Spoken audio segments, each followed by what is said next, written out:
ఏమైంది దీనికి ఇప్పుడు? పాలు మంచిగా తాగుతలేదు, మేతక మేతలేదు, పెండ మంచి ఎత్తలేదమ్మా.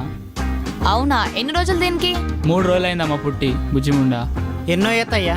4వ ఈత సారు. 4వ ఈత అన్నప్పుడు బర్రెకి గడ్డి మేత ఎంత మంచిగా పెట్టాలో తెలుసా? అట్లా చేయటం వల్ల చూడు ఇప్పుడు దీనికి ఎంత ప్రాబ్లం అవుతుందో. ఇప్పుడు ఏంది పేడేయాలి అంతే అంతే కదా? అంతే. కిట్టుగా తోకలేపరా. సారేదో ఎత్తాండు.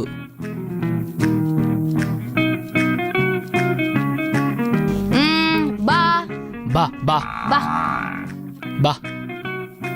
మేడం పాడేసింది. పేడేసిందా?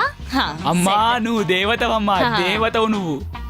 Thank you. ఈ నెల పాలు మొత్తం మీకే, దీనికి వచ్చే జున్ను కూడా మీకే ఇస్తానమ్మా. సరే అడ్రస్ మా కంపౌండర్ దగ్గరికి వెళ్ళి తీసుకెళ్ళే పట్టుకొచ్చేసి. ఓకే అమ్మా. రండమ్మా. రే చేయగడుకొని రాపోరా.